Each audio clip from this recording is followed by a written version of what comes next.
Hello, you're watching V News by the VNA, and the stories that made the headlines for today are: the northern province of Bac Ninh attracted a large amount of investment capital in 2011, promising rosy prospects for 2012.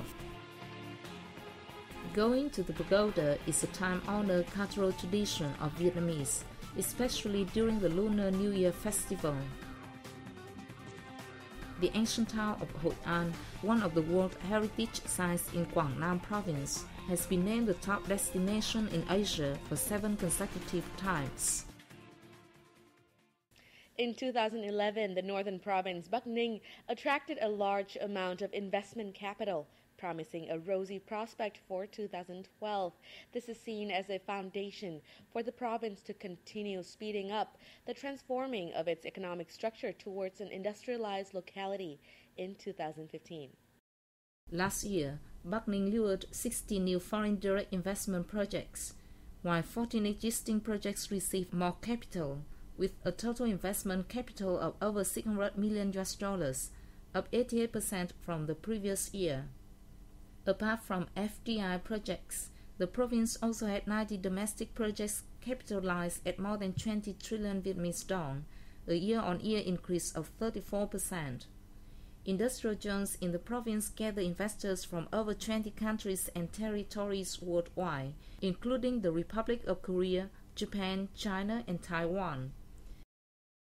We select Vietnam and Bac Ninh province in particular for our business, as Vietnam offers a good investment environment and a potential market, a synchronous infrastructure system, and abundant and high-quality labor sources. The province has implemented planning work and developed socio-economic infrastructure, especially in industrial zones and clusters, with special importance placed on transport, electricity and water supply, houses for workers, and environmental treatment facilities to ensure the most favorable conditions for businesses.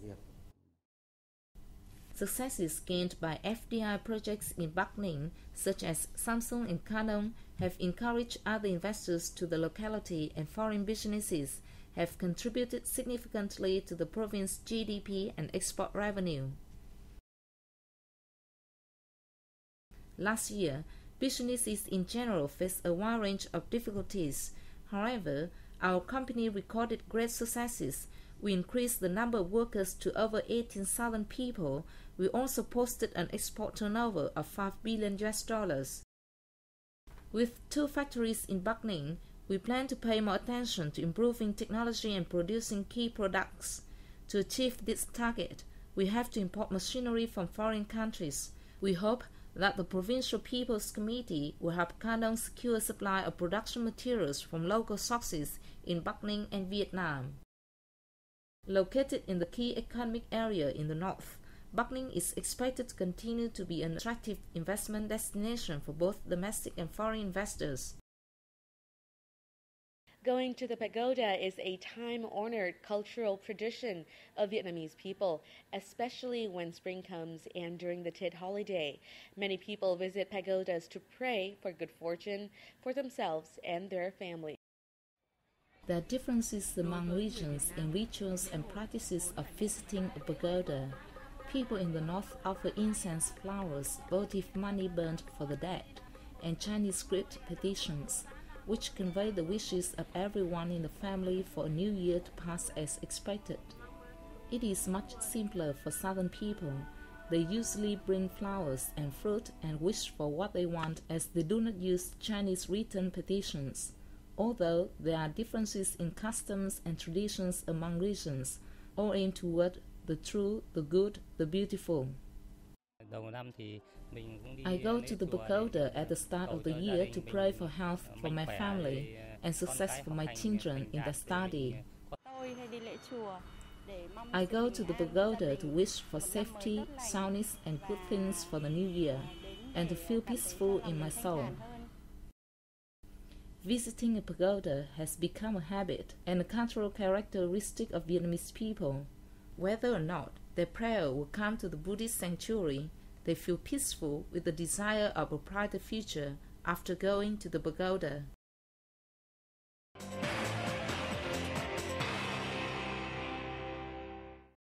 And now, Hoi An Ancient Quarter in central Quang Nam province has been named the top destination in Asia for 7 consecutive times by a Hong Kong-based travel and trade journal, Smart Travel Asia. Located in the northeast of central Quang Nam province, Hoi An was recognized by UNESCO as a World Cultural Heritage in December 1999. It boasts 1,360 historical sites and beautiful landscapes, like ancient houses and wells, temples, pagodas, and the famous Chùa Cầu Bridge. We could come back, yes. Of course, it's a nice city with a lot of old houses, and we have been to a cooking class. So we took the boat up the river, and it was very nice. And we had a lot of good experiences, like we had a lot of good food, and the people have been very, very nice, and we've been enjoying ourselves very much. So we'll probably be back. If we come to Vietnam again, we'll be back in Hoi An. In the 16th and 17th centuries, Hoi An Commercial Port was an international trading venue for foreign ships. Traders from Japan, China, the Netherlands, Portugal, Spain, and India opened shops and set up their own streets, which were kept almost intact until present. Very much so. The people are lovely, and I've spent so much time in here already, and I love the architecture. It's so beautiful and bright and so welcoming. I'd love to come back.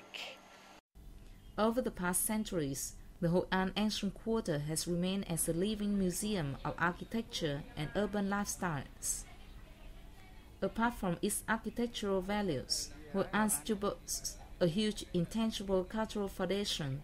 Its residents' daily life, customs and traditions, religious beliefs, folk arts, and cultural festivals also hold great attraction to tourists.